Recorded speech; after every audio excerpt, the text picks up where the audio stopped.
À toutes et à tous, merci infiniment d'être avec nous sur la chaîne qui vous passionne. Et évidemment, nous sommes aujourd'hui avec une association, Initiative africaine pour le développement de l'Afrique. Pourquoi MPSP, Mouvement patriotique pour le salut du peuple, change de nom? On en parlera avec le président. C'est un honneur encore une fois de l'avoir dans nos studios aujourd'hui. Merci à tous d'être avec nous et de partager cette émission avec les uns les autres.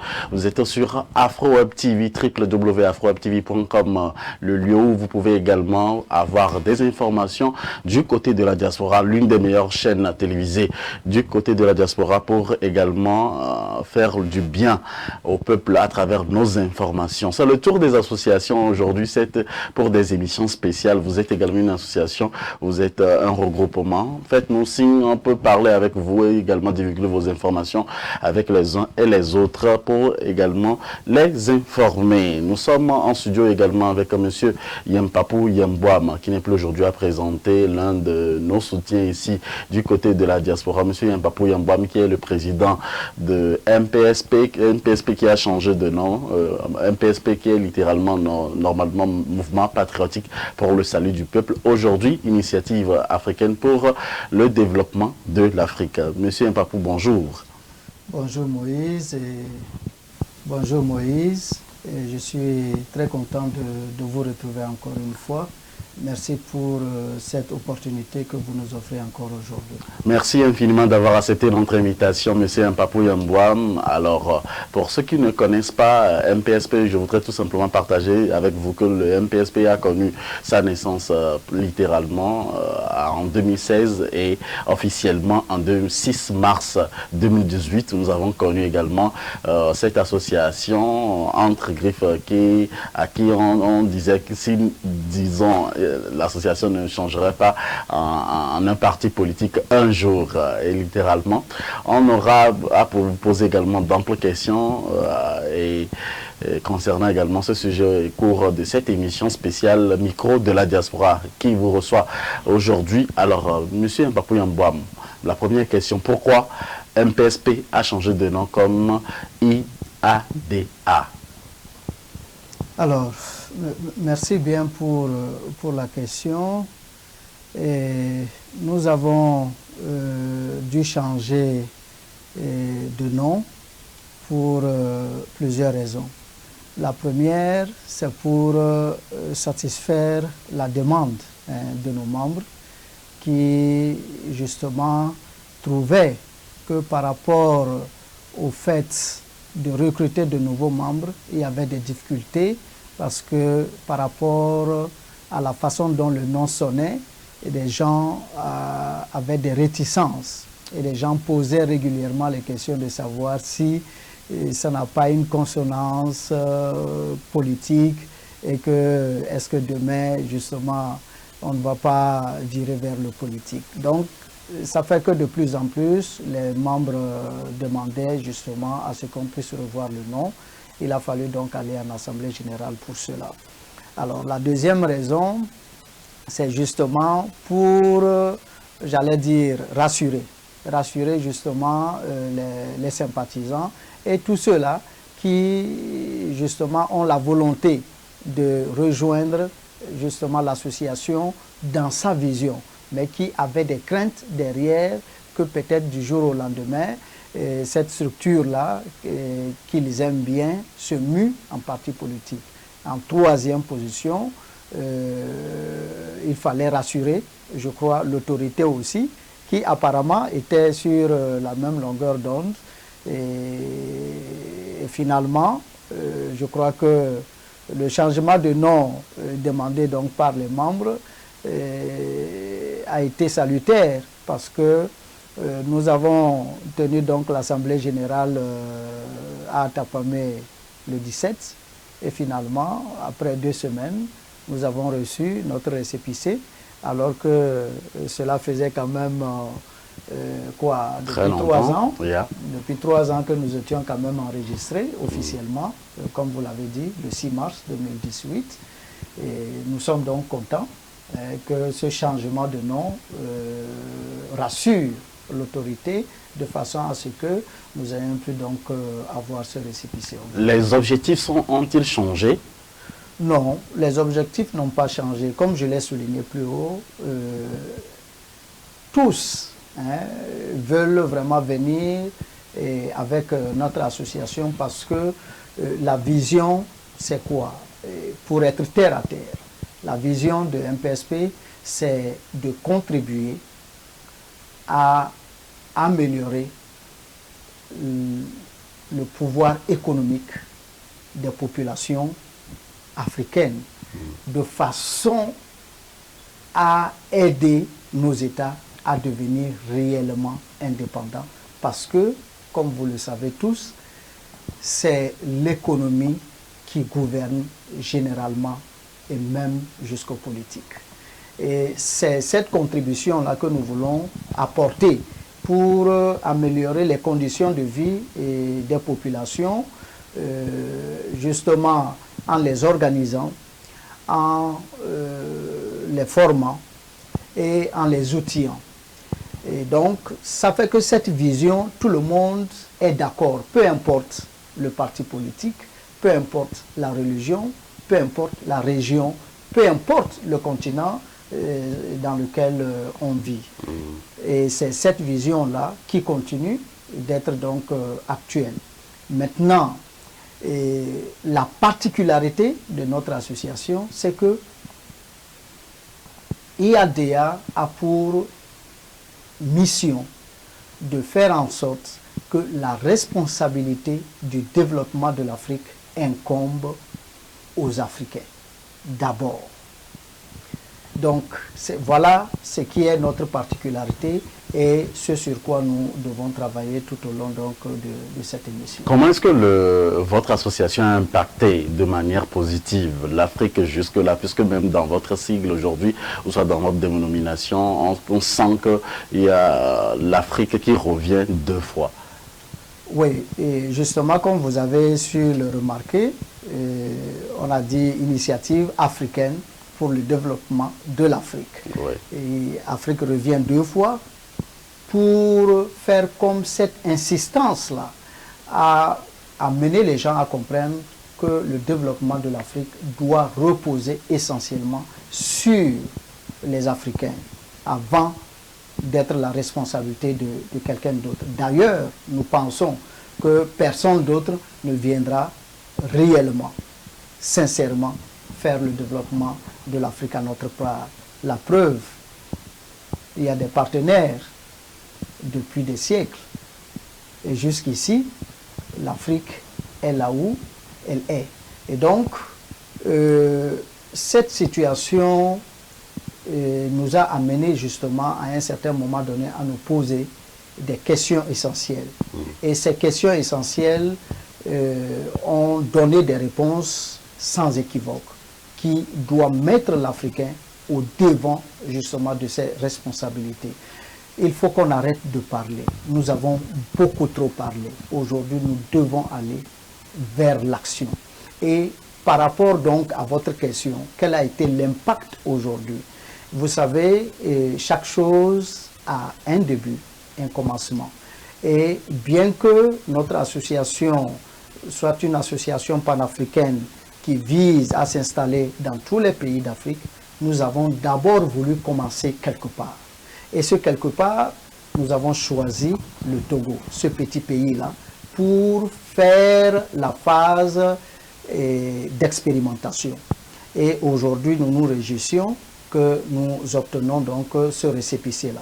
Et donc, depuis 3 ans, nous sommes déjà au Togo et Dieu merci, pendant ces vacances-ci, nous avons pu aller au Burkina, prendre déjà des contacts pour voir comment est-ce que nous pouvons commencer à installer des cellules de l'association au niveau du Burkina Faso. Donc, à chaque fois que nous trouverons dans un pays des contacts sûrs, nous allons commencer petit à petit à installer nos cellules dans ces pays-là. Mais pour l'heure, pour ce qui a été fait au Togo de manière pratique, nous avons contribué à plusieurs niveaux. D'abord, par rapport à nos activités de manière directe, nous avons pu, sur 2 saisons, produit sur 15 hectares la première année, sur 7 hectares la seconde année, à Pelé et à Bassar. Et cela a permis quand même de recruter au moins une centaine de paysans qui sont passés sur nos sites de production pour travailler moyennant justement paiement. Et cela leur a permis justement pendant ces 2 saisons de pouvoir prendre quand même en compte leurs soucis de santé, les soucis de scolarité de leurs enfants et parfois même voir leurs soucis de restauration. Donc ça, c'est quand même quelque chose qui va directement déjà dans cette vision-là qui veut que nous puissions contribuer effectivement à améliorer le pouvoir économique de nos populations. Deuxième chose, nous avons pu aider justement à financer certains projets tels que le projet Téléfood que en 2019 le gouvernement togolais par le truchement du ministère de l'Agriculture avait lancé et qui avait pour but de faire former 1000 jeunes dans le secteur agroalimentaire. Et nous avons été justement l'une des structures qui avait quand même apporté notre petit chèque au ministère pour leur dire notre engagement à cette cause-là, puisque c'est ce pourquoi nous luttons. Et vous savez, avec cette pandémie de coronavirus, nous avons également été l'une des premières associations qui avait réagi pour apporter quand même les masques chirurgicaux et aussi doter au niveau donc de toutes les régions d'appareils justement de lavage de mains pour aider les populations à mieux se prendre en charge. Donc voilà quelques impacts que nous avons quand même pu tout au long donc des 3 dernières années laissés sur le terrain. Merci Monsieur Mpapou d'être de notre aujourd'hui pour cette émission Micro de la Diaspora, une émission spécialement dédiée aux associations, aux activités que font les entrepreneurs du côté de la diaspora comme au Bercail, en Afrique également. Alors ma question c'est de savoir si par exemple les activités que vous faites ici à la diaspora, puisque MPSP qui est devenue maintenant Initiative africaine pour le développement de l'Afrique ne se trouve pas seulement en Afrique, comme vous l'avez dit, ça se trouve également à la diaspora. Oui, nous sommes organisés de façon à ce que il y ait des structures décentralisées. Il y a un bureau national et il y a des bureaux régionaux. Et comme tel, au Togo, les 5 régions économiques sont considérées comme justement les lieux où nous avons installé nos bureaux régionaux. Donc il y a le bureau régional des Savanes, le bureau régional de la Kara, le bureau régional de la Centrale, le bureau régional des Plateaux, le bureau régional maritime. Mais comme Lomé est quand même suffisamment grand, nous avons décidé de mettre en place un bureau régional pour Lomé Golfe. Et pour ce qui est donc de la diaspora, nous avons considéré l'Europe comme une région et nous avons considéré les États-Unis aussi comme une région. Nous avons aussi un représentant au niveau des États-Unis. Non, je vais parler de l'Émirat arabe uni. Okay. Et donc voilà comment nous sommes organisés. Et donc effectivement, nous sommes présents ici et le bureau justement région Amérique est installé ici même à Cedar Rapids et a des membres qui sont de New York, qui sont justement de Moline, qui sont d'ici même de Cedar Rapids, qui sont de Des Moines, etc. Jusqu'à ce que peut-être les membres de New York, de Moline et justement des autres villes que j'ai citées soient suffisamment nombreux pour aussi se détacher, pour avoir leur autonomie et devenir justement des bureaux régionaux. Voilà comment nous fonctionnons. Justement, que vous l'avez rappelé dans d'autres émissions précédentes, qui peut faire partie de cette association et qui voir? tout le monde peut faire partie de l'association. Tout le monde. La seule différence, c'est qu'au niveau de la responsabilisation, c'est-à-dire ceux-là qui doivent être membres du bureau national, nous posons la condition que pour être membre du bureau national, vous ne devez pas assumer une responsabilité quelconque au niveau d'un parti politique. Donc si vous êtes par exemple secrétaire général d'un parti politique, vous êtes président d'un parti politique et autres, vous ne pouvez pas venir être en même temps un responsable au niveau de notre bureau national. Cependant, si vous démissionnez de votre responsabilité, vous pouvez effectivement postuler, puisque notre association regroupe justement les membres de divers horizons.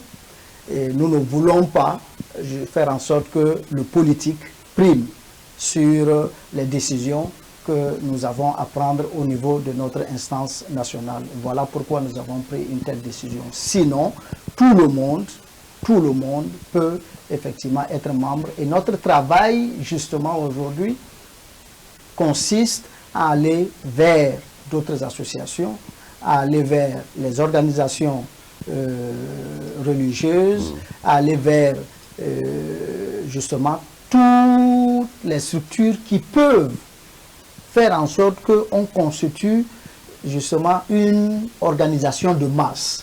Parce que notre association, pour effectivement atteindre ses réels objectifs, doit devenir une organisation véritablement de masse pour pouvoir impacter réellement, en tout cas ce que nous essayons de poursuivre dans notre vision pour l'Afrique. Parce que notre volonté, c'est de faire en sorte que nous commencions à construire nos pays et que nous soyons à même chaque mois de mettre sur la table 1 milliard de francs CFA pour permettre de construire nos pays au lieu de passer le temps à parler chaque jour. Or, pour le faire, 1 milliard par mois, ça veut dire que vous devez être au moins 1 million de personnes si vous devez contribuer à 1000 francs CFA par mois. Si c'est 2000 francs, ça veut dire que vous avez besoin de 500 000 personnes. Alors, si c'est 10 000 francs, ça veut dire quoi? Vous avez besoin peut-être de 50 000 personnes. Et si c'est 20 000 francs, je crois que vous avez besoin de... si c'est 20 000, vous avez besoin de quoi? C'est peut-être ça qui est 50 000. Mais, donc, de façon à ce que, effectivement, à un certain moment donné, on puisse se poser la question, est-ce que c'est si difficile que ça? Est-ce que nous ne sommes pas capables, dans chacun de nos pays, d'avoir, par exemple, 20 000 personnes qui disent qu'ils aiment leur pays et qui veulent effectivement construire leur pays? Je crois que c'est possible. Il y a également un avantage. Rappelez-nous cet avantage-là. Si par exemple j'investis avec Initiative africaine pour le développement de l'Afrique, quel est l'avantage qui revient à ce membre-là qui investit?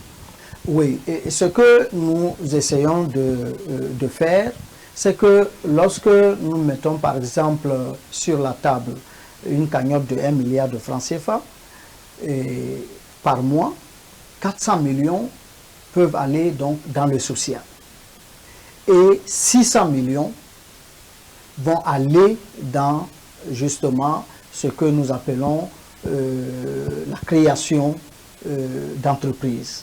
Parce que nous avons besoin réellement de créer de l'emploi en Afrique.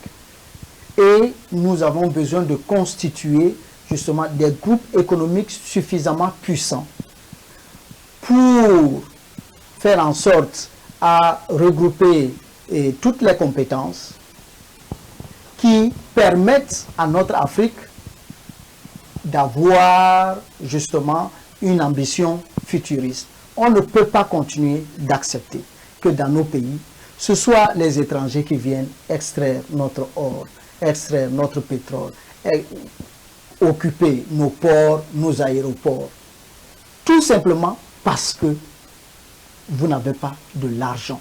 Tout simplement parce que vous n'avez pas investi là où il faut investir. Il faut former les gens nous avons besoin donc de créer des bourses pour les étudiants véritablement intéressés et qui respectent justement comment on appelle ça, les valeurs de notre association, à savoir les valeurs d'intégrité morale et intellectuelle, pour faire en sorte que demain, ces jeunes-là puissent devenir ceux-là qui prennent les décisions pour nos pays, qui soient capables effectivement de produire, que ce soit sur le plan de l'agriculture, sur le plan justement de la technologie et sur tous les autres plans, qu'on soit capable d'apporter des solutions pour nos pays, parce que tout simplement l'argent sera là disponible pour les aider à faire ce qu'ils veulent. Monsieur Mpapou Yambouama, promettez-nous à ce que les téléspectateurs aussi à témoin qu'aujourd'hui, dans les jours à venir, Initiative africaine pour le développement de l'Afrique ne deviendra pas un parti politique. Et que peut retenir aujourd'hui le citoyen lambda qui nous suit sur les ondes d'Afro-Web TV? D'abord, le simple fait même que nous procédions au changement de dénomination aujourd'hui est un gage suffisamment important pour montrer aux gens que nous n'avons absolument rien de politique derrière la tête. Ça, c'est la première des choses. La seconde des choses, au niveau de MPSP et au niveau de IADA aujourd'hui, on ne s'est pas contenté seulement, comme les autres associations ont l'habitude de le faire, d'avoir juste des statuts et des règlements intérieurs. Mais on s'est donné cette rigueur-là de nous doter d'un document que nous avons appelé document d'orientation idéologique et stratégique. Et dans ce document d'orientation idéologique et stratégique, quand vous parcourez l'ensemble de ce qui est contenu dans ce document-là, vous allez comprendre que cette structure-là n'a absolument rien à foutre avec la politique, parce que, d'ailleurs, nous considérons dans notre développement que tout ce qui divise les Africains doit être banni au sein de l'association. Voilà pourquoi nous refusons donc de faire politique, c'est-à-dire sur nos plateformes de discussion, nous ne discutons pas des questions politiques pour éviter que telle personne vienne faire la publicité de son parti ou la contre-publicité de tel autre parti. Nous refusons ça. Nous refusons justement de discuter des questions religieuses pour éviter que la religion qui nous divise en musulmans, en chrétiens, en bouddhistes et en toute autre chose là ne vienne encore diviser les Africains aussi là-bas. Nous refusons justement le régionalisme, l'ethnicisme et tout ça. Ça fait que nous avons trouvé un terme approprié pour justement nous déterminer, pour nous appeler. Et ce terme-là, c'est camarade. Et quel que soit votre âge, quand vous êtes membre de IADA, on vous appelle camarade.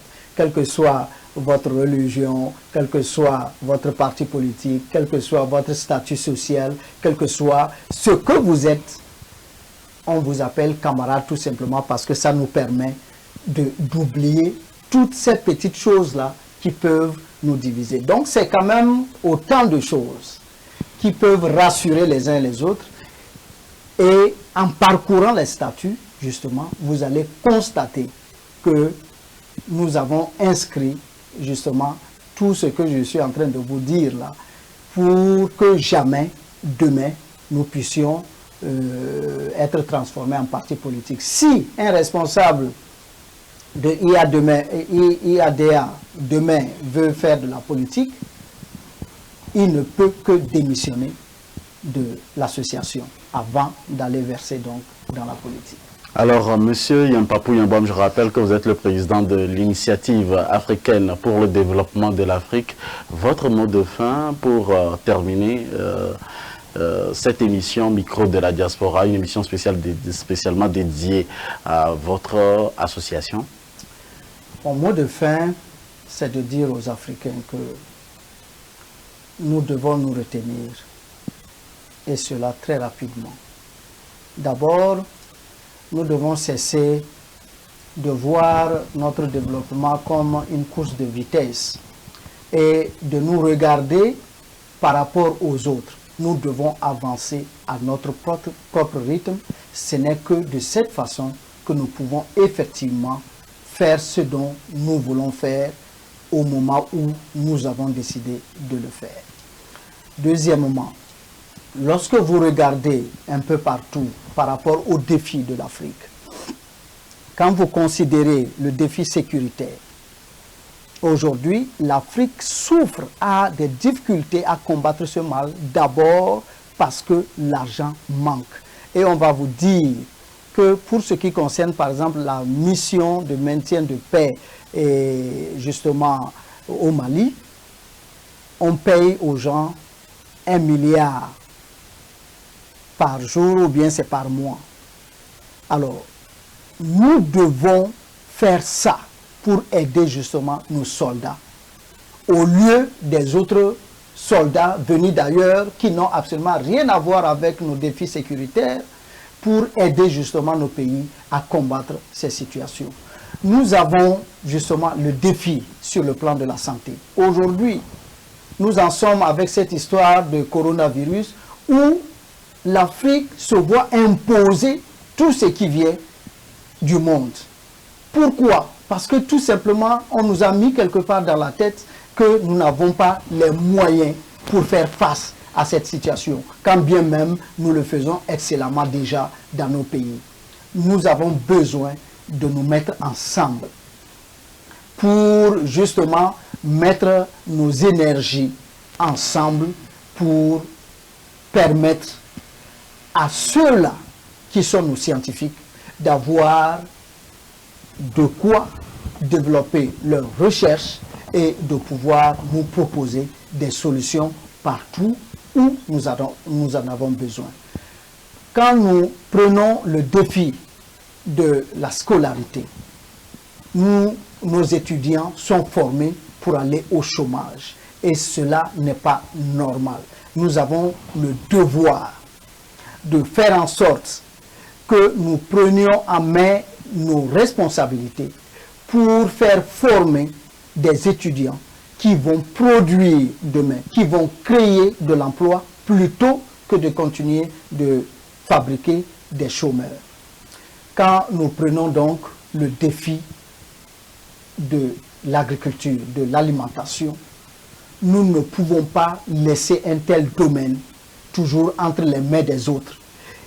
Posons-nous la question de savoir le jour où la Thaïlande, ou la Chine, ou alors la France et les autres ne seront pas capables de nous envoyer du riz. Quand je dis nous envoyer, ce n'est pas nous donner. Ça veut dire le riz que nous consommons chaque jour, le maïs que nous consommons chaque jour, le spaghetti, tout ce que nous consommons des autres. Si aujourd'hui, par une catastrophe quelconque, ces gens ne sont pas capables de le faire. Nous avons vu dans le cadre du coronavirus, lorsque tout a été bloqué, rien n'a été possible entre les pays, l'Afrique doit-elle mourir de faim? Les Africains doivent-ils cesser de vivre? Je dis non.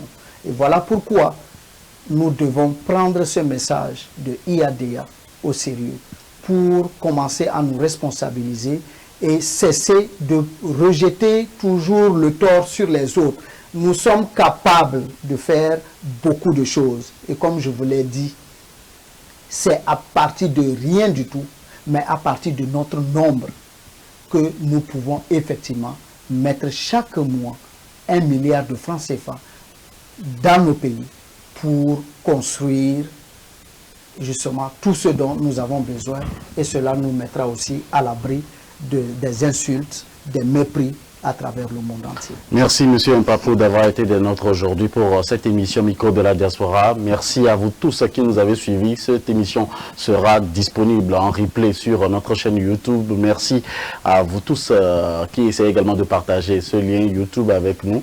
Vous avez quelque chose à ajouter? Oui, si j'allais vous demander quelque chose, c'est de rappeler que pour ce qui concerne la région Amérique, et une assemblée générale justement est prévue pour ce samedi. Et ce samedi, ça sera plutôt le dimanche, permettez-moi de consulter mon calepin.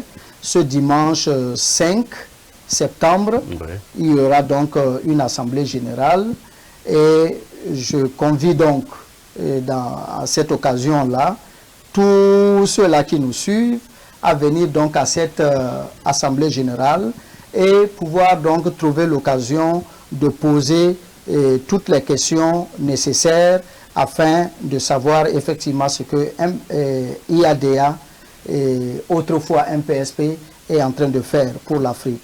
Donc, permettez que je puisse donner l'adresse. Allez-y. Ça sera donc dimanche 5 septembre à partir de 15 h. Et l'adresse, c'est 1829 Stony Point Road, Southwest. Je vais peut-être lire ça en anglais.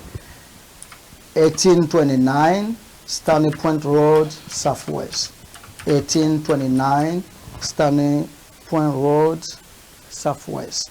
Donc, voilà un peu cette information que je donne sous la forme d'invitation à tous les téléspectateurs pour qu'ils nous rejoignent ce dimanche 5 septembre pour cette Assemblée générale. Merci beaucoup.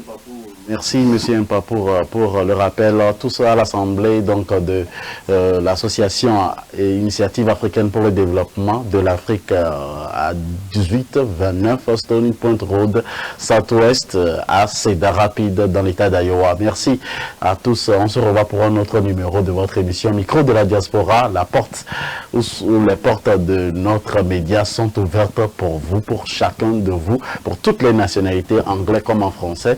Nous sommes disponibles pour vous servir. C'était donc M. Mpapou Yambouam, président de IADA, Initiative africaine pour le développement, sur Afro-Web TV. Pour assurer votre divertissement et vous informer en temps réel, suivez toutes vos émissions et programmes préférés sur Afro-Web TV. Afro-Web TV vous propose un programme varié et diversifié sur www.afrowebtv.com. Sur Afro-Web TV, ce sont des reportages, des interviews, des émissions interactives, des débats et des documentaires entrecoupés des informations. Afro-Web TV, disponible